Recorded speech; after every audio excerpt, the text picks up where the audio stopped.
Time keeps on leaving and we keep on moving. When do we pass on our wisdom to the youth? My veteran story, lost arts discussions, fireside chats with a bourbon or two. It's time to hear the story by military veterans. Get yourself ready. It's the Lost Arts Podcast. The Lost Arts with Andrew Cox. Hello, my friends, and welcome back to the Lost Art Podcast. That podcast giving a voice to our veterans. On today's episode, we're having a My Veteran Story ×2, though. I have Len Cox, who just happens to be my brother. He's going to talk a little bit about what he did. And then I also have Army veteran Mike Smith. So Mike is going to talk to us a little bit about what he's got going on. But before we get into the episode, are you enjoying these podcasts? And make sure you go to thelostart.podbean.com. Once you're there, go ahead and check out the site. There's all kinds of good stuff on it. There is a merchandise tab. Click on that merchandise tab. Get you something cool like this cool hat that I got right here. It says Stay Motivated, Change Your Socks. But there's all kinds of stuff, all kinds of goodies out there that you can get. Go ahead and do that because that helps us in the podcast and help moving forward and getting our veteran voices out for all to hear. If you'd like to be a guest on the podcast, go shoot me an email, thelostart with Andrew Cox @gmail.com. And then I guess that's about it. So we'll go ahead and get into it. Gentlemen, thanks for being here with me. I appreciate it. It's going to be a good time. Hopefully you guys have fun going through this and telling stories. But it's good to meet you officially. Mike, and I know that guy over there. He's been around once or twice. He is the much older brother than me, and the better looking one. Well, it's out for debate. That's okay. So we'll start with you, Lynn. So go ahead and go back to what kind of like where you grew up, and then kind of talk to us what drew you to the military. Okay, I was born in Arkansas, Wynne, Arkansas, and it's over by Forest City, Arkansas. And my dad left there when I was about 5 or 6 years old, moved to Oklahoma. He had custody of, there were 6 of us at the time, he had custody of the older 3 and the younger 3. My mom would give him every once in a while, and she'd want them back sometimes. And so he had the sheriff department always chasing him, so he went and moved to Oklahoma. Okay, that's how we got to Oklahoma. My dad was in the Marines, our dad was in the Marines, and like I said, Andrew's my half-brother. And he, his mom met my dad when I was about 11 or 12 years old, and my dad was in the Marines. And you talk about military, I didn't think when I was younger anything about the military until I got older. But this is the most I'm proud of right here. This is our dad, Leonard Cox Sr. I'm Leonard Cox Jr. And he was in the Marines. He went through the Korean War. He didn't see any action, but he was over there and did his service for the United States military in the Marines and did a good job. And he raised us to respect people. We lived in a small town over at Gans, over at by Sallisaw, Oklahoma, over by I-40. So I met Andrew's mom at a young age, and my dad wasn't a Christian at the time, and he raised me in beer joints, believe it or not. I remember 2 times going to church when I was younger, okay? When my dad got saved, well, he said one Sunday morning, it's time to go to church. And I said, oh, okay. I remember 2 times I went to church, somebody invited me to church. I didn't know what God was about or nothing. So anyway, next Sunday morning rolls around. He said, okay, it's time to get up and go to church. I said, no, I think I'm good. I didn't know you go to church all the time, right? And but he got saved, and we started butting heads when I was younger because I was kind of wild at the time and wasn't raised in church. And so I left home when I was 14 years old. And I don't advise that for anybody. I know what the Bible says now. I didn't know back then. I'm shaking the table a little bit. I try to keep my hands off here, but the Bible says to honor your parents. Mm-hmm. The Bible says if you honor your parents, you'll live a long life. Mm-hmm. I want to live a long life, and you do too. Now, God is a spirit. We don't see God right now. We're not going. In fact, He says we look through a glass darkly right now. We're not going to know all the answers. Okay, so I know that Bible from front to back because I read it just like my dad. He had to know everything about God when he got saved. Okay, he was just that way, and I'm that way. So I read that Bible through and through. There's several things God tells you to do as Christians, but here's two things. He said to encourage one another and to exhort one another. I read that Bible through it, and never did say to discourage one another. Okay, God told Joshua after Moses died to be strong and courageous. Okay? We don't want men to be sissies like they are today. Some of them are today wanting to, change over. And the women change over. God made man and woman. God made Adam and Eve, not Adam and Steve, is what I'm trying to say. That's the way I was raised. And God and my dad told me to respect everybody. Okay? So if God wants us to be strong, not just only Joshua, but for every man to be strong and courageous. When I got in the military, it was back in, I graduated in 1982. I told you much older. Yeah. And I got saved when I was about I graduated in 82. I joined the military in 1985, so I got saved around 1984. So I'm a young Christian at the time. Now, he's just a little bitty boy. Now, the National Guard, where I went to do our training, was just right down the road from us, up the road from us. Okay? And we'd do the weekend, Saturday and Sunday, And he would come up, Andrew would come up every once in a while to watch us train a little bit. So this got in his blood quick. The military got in him quick. Yeah. To see us, and then my dad was a veteran, in the Marines, so he experienced what my dad had. But this is what I honor today, is my dad in the military. He did a good service, and my brother. He retired out of the Marines, and I'm very proud of my dad and my brother.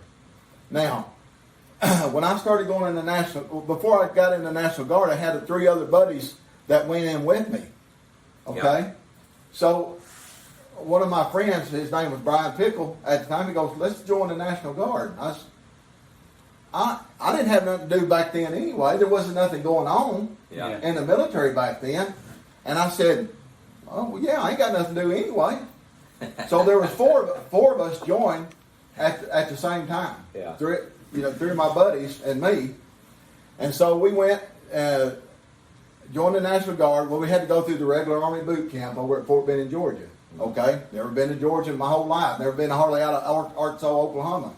We got over there. I had a time of my life for 3 months training. We had a good time. And I had good drill instructors.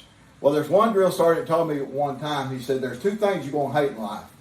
A liar and a thief. You can't put up with either one of them. I was always taught to tell the truth, nothing but the truth. Yeah. And this guy will do the same. Now, he's got more stories than I got in the military. But when I see people, some of these people, I call them yahoos, burning this American flag today, we all hate that. We don't like that. Why? Because we know all these people that fought before, all these other wars that fought for the United States before, that died, men and women, I'm talking about, in the military, that died for that American flag, died for the United States. We need to have a strong military. Always. You have a strong military, everybody else around you will know that. Yeah. If you have a weak military, everybody else will know that. Mm-hmm. And some of these presidents wants to have, defund the police, the military. No. We need a strong military. The people in the military, the police officers, the nurses, the doctors, the school teachers ought to be getting paid a whole lot more than these professional football players. I think, in my book. Yeah. Okay, these are the people I respect. The men and women that died for this country. And so when my friend said, let's join the National Guard, and I started joining, well, I see how the military, I've always been interested in wars. Okay? Now, when I was going in high school, I wasn't interested in history. Right. But the history of wars I was interested in. That was the only thing. Guess what now I'm interested in? History. I love history now. Right? I watch that educational channel. Yeah. But I see where the United States, we fought against each other, the North and the South, and I see the guerrilla warfare and how it worked and stuff. And I see men like him that went a long ways to Vietnam to fight for this country. That was a long way from home, buddy. Yeah. Okay, I've never been that far. I went one summer camp with another company in a National Guard. They was going to England over there for a 2-week summer camp. Yeah. They took the people, there was a mobile unit over there, took the British plane and flew over here, went over here to Fort Gruber for our summer camp, and we took their plane back to over to England, right? Uh-huh. 3 of us, 3 of our guys I went to International Guard with went over there and had a good time over there. And they was a mobile unit. We got to drive their Land Rovers everywhere in those little nice. villages. Yeah. And they drive on the wrong side of the road, right? Yeah. And they had them little turnabouts, roundabouts and stuff. Everywhere. So I would get on the right side of the road sometime, and everybody over there that drove the Land Rover, well, somebody over there had to be with us in that squad, you know. And so I had that young guy from England over in the passenger seat, and I'd be driving. I'd get over in the right side of the road just to mess with him, right? He said, "Hey, mate, get over. You're on the wrong side of the road." And I said, "No, we drive on the right side of the road. Y'all the ones drive on the wrong side of the road." Well, we get out there, and he went in the mud and everything. He said, we call them fishtails. Let's fishtail some. Well, they would say, "Let's flick it." He said, "Flick it, flick it." I said, "What are you talking about?" And we'd be on those little streets. He want me to turn. Turn your indicator to the left. Indicator? You talking about the turn signal? Yeah. So they talk a little bit different. Well, we got on the radio sometime, and I want to goof off a little bit and play a little bit. Oh no, it's all serious about over there because they have more terrorists over there and stuff. Yeah. You don't play on the radio over there. So he taught me real quick, you know. And so I respect people in the military. Now we know when we have battles, not everybody. Now you like the Germans. The United States went up against the Germans. Now they were intact, and we didn't. Eisenhower come over and he said, "We're all about is victory," and that's the way the United States has always been. Now the only thing that's really helped the United States is being for Israel. Israel is God's chosen people, and they have a little place over there called Jerusalem, and all these Arab countries around it wants that piece of land. Yeah. But God promised Abraham, Isaac, and Jacob a long time ago that land, and they would get defeated sometimes and lose that land, but they always went back to that land only because God made a covenant with them. Okay? And it's just the way with us as human beings. If we put God first, He respects that. Okay? Yeah. He honors that. And like I told you the other day, sometimes I put God second or third. God don't like that one bit. Now, God knows all about wars and battles and stuff, and He wants us to be strong and courageous for a reason. Okay? The children of Israel had 12 tribes. Okay?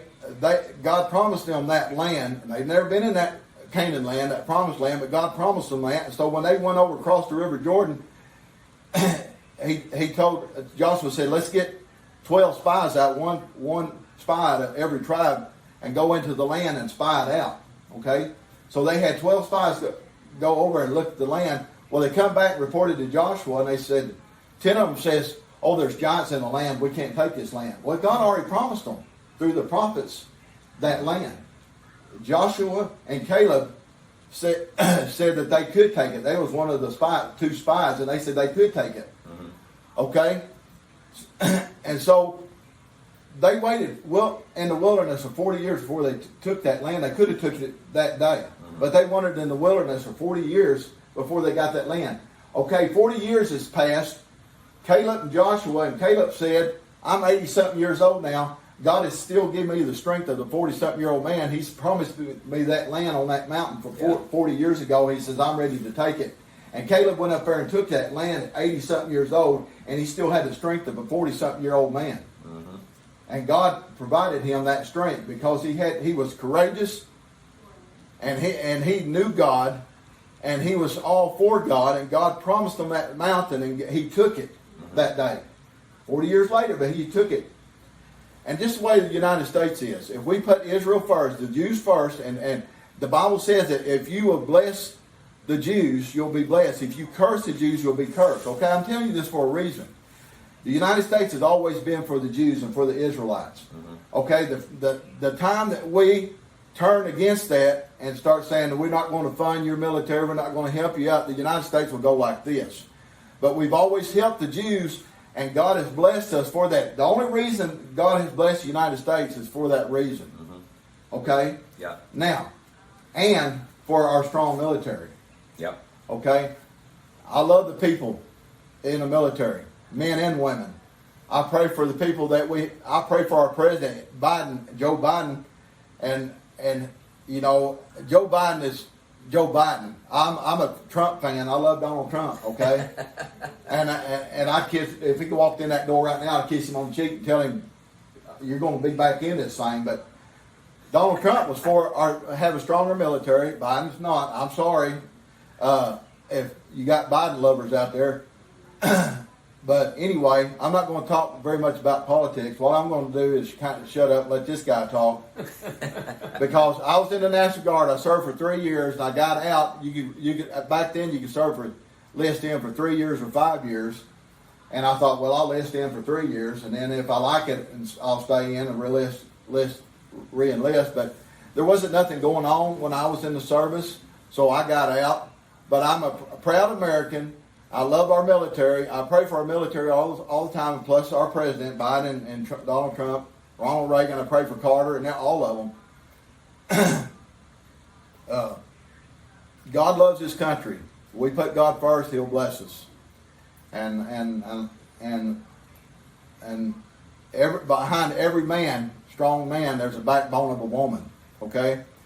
When I talk about our military, I'm talking about men and women. Behind you, there's a good woman. Yeah. Behind you is a good woman. Behind me is a good woman. I'm married to a registered nurse. She's a good woman, and I would be nothing without her. But she has helped me over the years and helped me. We've been married almost 36 years. And so I appreciate the nurses, doctors, people in the school, does the school work, and our military, Andrew. Yeah. And so, hoorah! As the Marines say, you know. Go ahead. I like it. All right. Hey, Mike, why don't you kind of tell us, go back to the beginning for you. Like, where did you grow up, and then what got you into the military? Well, I was born in South Bend, Indiana. We moved away from there. I think my dad was in the Army Air Corps, and he was over with Patton, and that's where he met my mom. She was a registered nurse. They came back, and he had a gas station in Mishawaka, and stayed there for I don't know how long, because I was just a baby. And we moved away, went down, and he had a cousin, Alvin Gropp, who owned a dairy farm, and Dad worked as a car mechanic. He was a Army tech sergeant on P-38s during the war in Sicily, and he got. I'm trying to think. I have to leave your arms off the table when you're shaking that. He got malaria, and that's how he ended up in the hospital. That's where he met my mom. But anyway, they came back after the war, got married, and we moved every time the wind blew. I mean, you know, I lived in more states than most kids had ever seen by the time I was 10, 11 years old. Yeah. And when we moved to, we came down, ended up, first place I can remember where we were really, you know, where I was old enough to know what was going on was when we moved to Oklahoma the first time from Illinois. We moved down here, and then he was a service manager for a car dealer, a Buick dealer here in town, and my mom was ready. She didn't have any trouble getting a job at a hospital. She ran St. John's surgery for a long time. Oh, wow. And, anyway, then my dad left when I went to so many schools I couldn't tell you all of them, you know. But it was just in Texas when we lived there. We moved from Tulsa back down to Shreveport, and then from Shreveport we went to Galveston, and then from Galveston I guess we came back up here, and my dad left when I was about 11 years old, and didn't see much of him after that for a long time, and then. But he did. The man paid his bills. I mean, he didn't leave us. I mean, he paid my mom what the court told him to pay, like clockwork. So she didn't have any problems with that. But her and I didn't get along too well. And, you know, it turned out that her sisters told me that it was because I reminded her of my dad. And so she kind of took it out on me, which, I grew up knowing that I had to work to make money. Right. So in the summertime, I would the guy would come by the neighborhood and pick us up and take us over to Bixby, and we could pick fruit and vegetables, whatever they had, Right. and then you could sell them door to door if you wanted to. Mm-hmm. And I also mowed yards. I got in a little trouble when I was in the grade school, and we broke into a school, and anyway, before it was over with, it cost my dad $500, so he bought a lawnmower on the way home and said, "Here, this is yours." And he said, "You know how to take care of it, know how to change oil, the blades, and everything else, because you do that on ours." And he said, "So you're going to mow yards, and you're going to give me the money till I get paid back." Yeah, smart. And he didn't forget. Yeah. Even after he left, he said, "You paid the lawnmower off a long time ago. Where's the money for the windows?" And, anyway, so that's how I got started as far as meeting people and stuff. The watermelon thing was great because Yeah. I was a little guy. Yeah. And I'd get 2 watermelons under my arm, and they didn't have air conditioning back then, so you just go up and kick the screen door. Somebody come to the door. Yeah, And I'm yeah. standing there holding these 2 watermelons, and invariably some big guy'd come to the door, and he'd go, Shaking that table. he'd go, "Look at this, honey, you ain't gonna believe this. Come here." And the lady come to the door and says, "Well, my Lord, what do you mean I wouldn't believe it? How much are those watermelons, son?" 50 cents a piece. "Well, buy them both from him. Next time you're out here, bring 2 more." And so anyway, the old man that would come pick us up, and or we'd meet him, and there was the first Quick Trip I think that was ever built in Tulsa was out there on North Harvard, and we'd meet him in that parking lot, and he would take us into one of the neighborhoods. That's where we'd start selling. Oh, very cool. And so anyway, he said one day, he said, "You know what, fellas?" He said, "I'm going to give." He asked me what I did. "What do you do with your money, Mike?" I said, "Well, I save it." But I said I want to buy clothes for school, and usually we just get a couple pair of jeans and some shoes, and I want to buy the kind of shoes and pants everybody else wears. Yeah. And Levi's cost $5 a pair back then. Mm-hmm. But my mom would always spend $2.50 on because my brother didn't care what he wore. But anyway, I asked her if I come up with another $2.50, what could I buy the Levi's? She said, "I don't care what you do. Yeah. If you got the extra money, I'll give you the $2.50. That's it. No more." I said, "Okay." So that's how I got started on doing that stuff, and kind of became knew how to take care of myself. Yeah. And then I met a guy that in the 4th grade. The guy he was at the school with me that day. Bad luck for both of us. But anyway, his parents drank a lot, and we ended up basically we raised each other Yeah. from the time the 4th grade all the way to Vietnam. No kidding. His class was it. He went in a week ahead of me, and but they put him in a reception station, his company, and then we came in, and we just went right into. We skipped the reception station, just went right on, and we trained in another platoon with them right alongside of them. No kidding. Yeah, it was kind of neat, And so anyway, I got talked into. Well, I just. Now, what year was it that you went in the military? This was 67. 67? Yeah. Okay. And but anyway, I just told him one day, I said, "Look," I said, "after all this training with rifles and all this other stuff we've done, grenades and everything, we got more training than anybody did in the whole theater of World War II, so Yeah. I'll just go to Vietnam. You can send me now." And they go, "You're crazy. Yeah. Get your ass back out there and get in line." I said, "No, I want to go to Vietnam now." He said, "You realize you may not come back?" And I said, "That's going to happen anyway." Yeah. I always thought that when the good Lord needs you, He's going to take you. Yeah. And I've been told that that's not true. He never said that. Yeah. But it doesn't matter. Yeah. Somebody told me that. I think I went to a church. I was baptized at Riverside Baptist Church over here in Tulsa that's before my dad left. So I think I was about 9 years old. Okay. And I was just learning about the Bible and all that stuff when he left. And that was, my mom didn't go to church after. She worked on Sundays and stuff. Yeah. Anytime she could, she worked. So we didn't go. And I finally, I think I was in the 8th grade, my neighbors went to a little church. And I said, well, they said, "Would you like to go?" And I said, "Yeah, I'd like to go." and I was lifting weights with their son, and he said, "Oh, you'll like it, Mike. There's a few girls that are pretty nice looking." I said, "Okay, whatever you say." It was Osage Hills Baptist Church, a little church, and I liked it because they knew everybody. The preacher knew everybody there, and he got paid out of the plate. You know, they didn't ask anybody for anything. But I can't even imagine how many people were in that church. But there might have been other people that were members, but there were less than 200, around 200 people. But I mean, they were there every Wednesday night. He said, "Don't worry, boys. I'll get you home in time to watch Gunsmoke." You know, that was the Wednesday night show. Nice. So he did that. Hey, you talking about watermelon? There you go. Yeah. So he did that, and I liked that church. I really did. But then I ran out of ride. They, you know, their son went in the Navy, and we just quit. We moved. My mom moved again, and so I ended up back going to Hamilton Junior High. But anyway.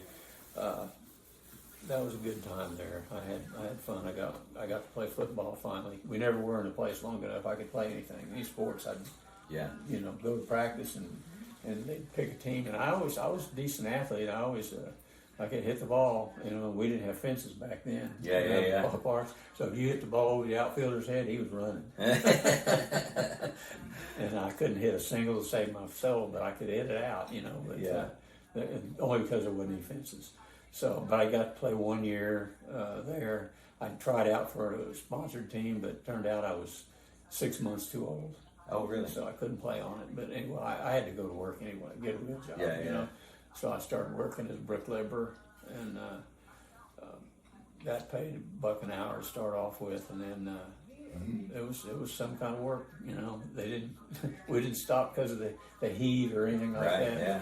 But my boss taught me how to lay rock and brick and stuff like that. And I was in 9th grade, I think, when I was doing that. And, anyway, and he bumped me up because if anybody needed extra work, I was trying to get enough money to buy a car. And he said, if there's anybody needs any extra work, I need to know who it is.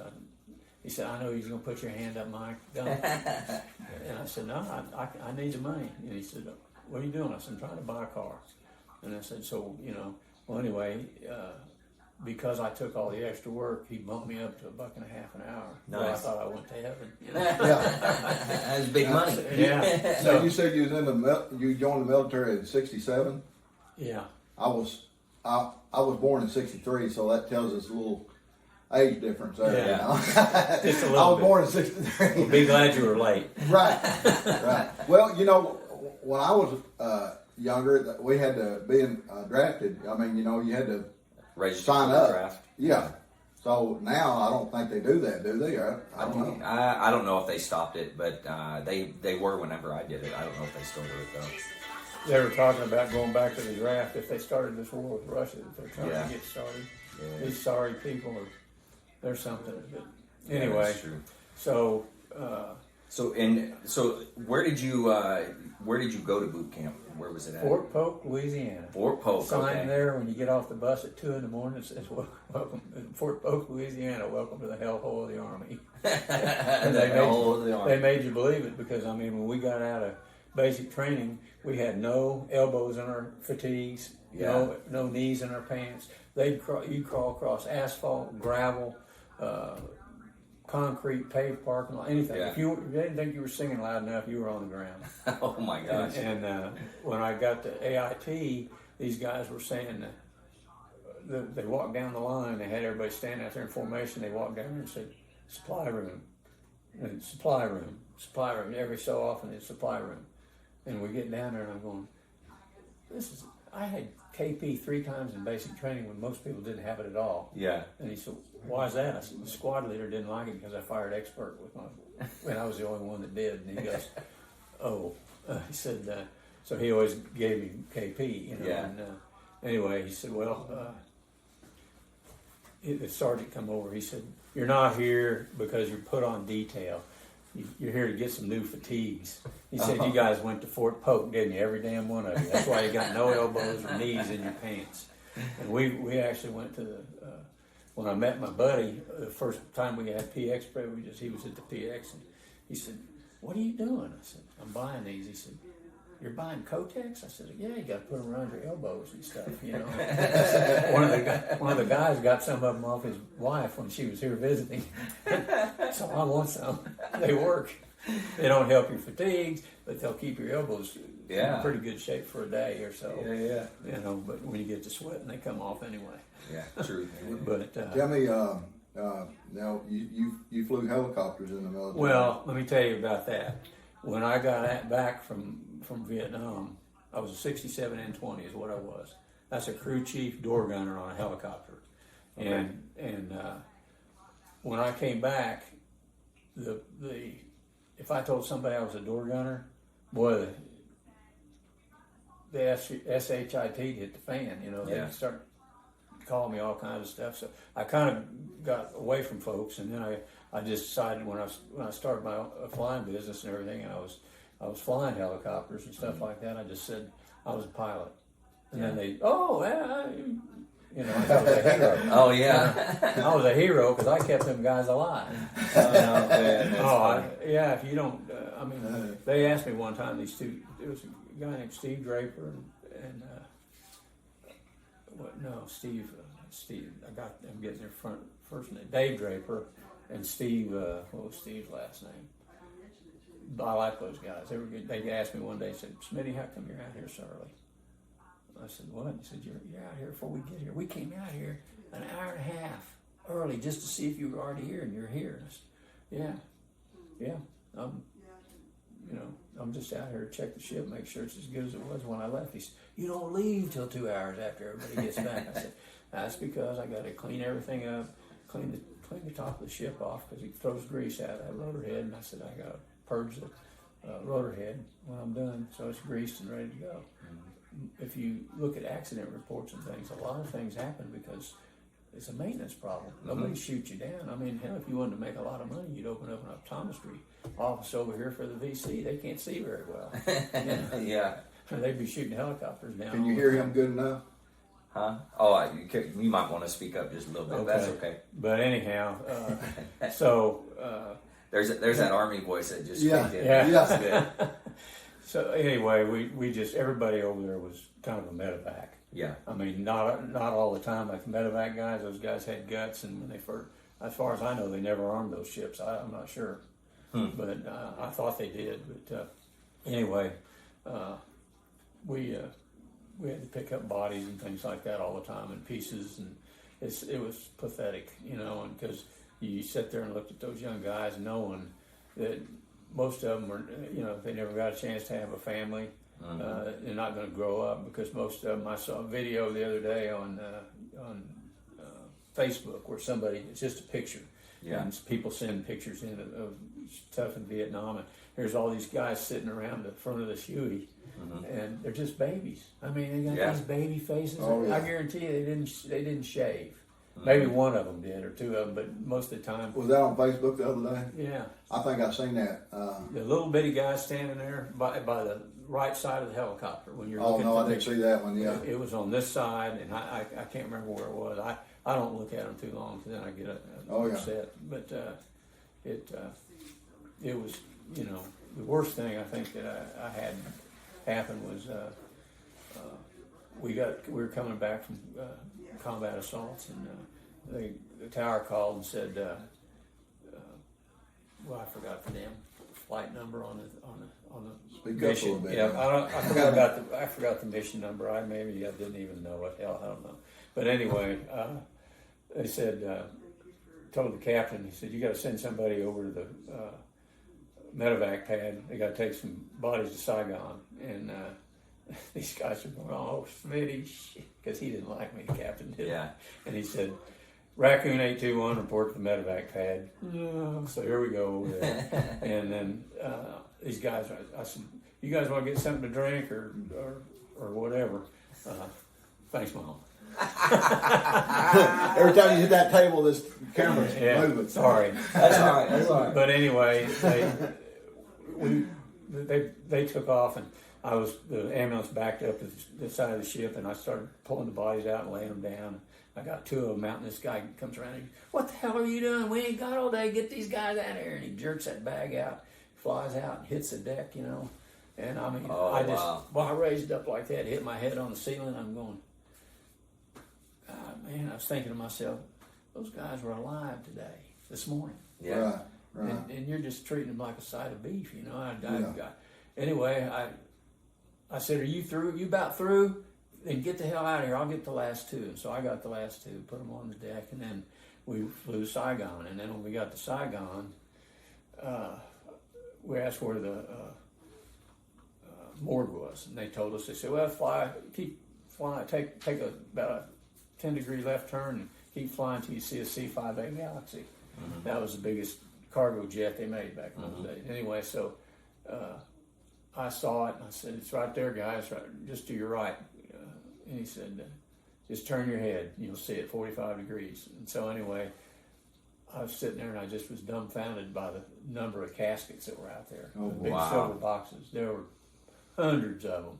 And I just stood there and looked, and I said, "Just set it down. There's a cart right there. Nobody's coming out. I'll just get the cart, pull it out here, and we can put the bodies on them. If somebody will help me." And so Right. anyway, about that time, the guy inside showed up, and he said, "Oh boy, this never ends, does it?" And I said, "I guess not." I said, "You don't realize how bad it is till you look out there and see that. Are those full?" He said, "Oh, all of them out there are." I said, Wow. How many people's in them?" He said, "Depends on how many pieces there are." I said, "That's the kind of stuff that sticks with you." Yeah, you for know, sure. And I did something different after that, and I did stuff I shouldn't have done probably, and I'm not going to talk about that. And but anyway, that's kind of. And then we picked up a body one day, and he had got his head blown off. He was sitting there reading his mail from home, and they shot an RPG in there or something and blew his head off. Wow. And so they'd been carting him around for 4 days, and they heard us. We heard him on the Fox mic asking, "Somebody would please come pick this KIA up." Mm-hmm. And you imagine carrying him around in a poncho liner but they didn't leave him. You know, a lot of guys would have left him. Yeah. They didn't leave. They brought him with them. And so anyway, I said, "Come on, guys, we got to get down there and get him." I said, "I'll just tell them not to pop smoke till we're right in the area. That way we won't say what color it is." Yeah. "Hey, you think somebody's listening, Smitty?" I said, "Oh, hell yeah, they're always listening." You know? So anyway, we went down there and picked him up, and when we were getting ready to leave, I said, "Don't shut it down. I'll just make sure they get him in here. I don't have a place to tie him down, so we'll just slide him in there." So we just slid him in. I said, "Put him right here by my legs. I'll watch him, you know. He's not going to slide out anyway." And anyway, so we were lifting off, and just as we started getting translational lift, the poncho liner blew back, and some of the body fluids came up and hit me. But fortunately, I had my visor down. It didn't get me in the face, but it did hit me in the jaw, mouth, neck, and stuff some, and it didn't smell good. And I never forgot that. And that's the only thing that I can remember really having a flashback about was that. Yeah. I can't eat lamb. Years later, Yeah. I never knew this, but years later I took a charter up to Lake Tahoe, and the guy, he said, "Hey, Smitty, you've been flying all day." I said, "Yeah, no kidding, but I'm used to it. 72 hours in Vietnam." Yeah. You know? I said, "So this will work, you know?" And he goes, "Well, listen," he said, "I know you got to be hungry." He said, "You want to go up, meet me up at the Harris Club there on the top?" And I said, "Yeah." He said, "I'll buy you dinner." I said, "Okay, well, you realize you're buying that anyway." You know? And I said, "I'll come up and meet with you." And he said, "Okay." So I go up there, and he said, "You ever had a leg of lamb?" I said, "No, never have," you know. And he said, "Well, you'll like it. I can guarantee it'll be good." So he orders this leg of lamb, and the guy brings it out, and it's got that big silver top over and tray and everything. When he pulls that off of there, that smell just wafted out of there and hit me in the face, and I immediately got sick in my stomach. And I'm going, "Oh God," you know. And I didn't know what was wrong. I just kept sitting there, and finally I said, "Clay, I think I'm going to throw up. I got to go back to the room." I go back to the room, and if I get to feeling better, I'll come back up. "Man, I don't." He said, "Are you really? Are you sick?" I said, "Yeah, I don't know what it is. I just got sick." I said, "I don't want to throw up on your lamb. It looks good." You know? So I got up and went down and got a couple of those little shots out of the condiment bar. Yeah. Drank 2 of them down, and I don't even know what I ate out of that thing. Some sandwich. Wasn't much good, but I ate it. Yeah. And then I passed out, went to sleep, you know, and that's the only time I ever remember that until, again, another, I don't know, it had to be at least 10 years later or better. Yeah. My wife, we were having people out at the house, and I said, what are you fixing? And she said, lamb. And I said, no, I don't know if I can eat lamb. And she goes, what? I said, I never told you the story, but I said, I don't know if I can eat it. Yeah. And anyway, she said, oh, you'll like it. It looks like veal. I cut it real thin and everything. And I said, veal's good. I like that when I was in Germany. So anyway, I sliced a little bit out, a little piece off of it, put it in my mouth, and all of a sudden, here's that guy's neck and jaw. Just bang, it was right there. And I got up and went outside So is it, on the back porch. would you say that was kind of the first flashback? Yeah, really. I mean, when I got home, you kind of like sleeping like this.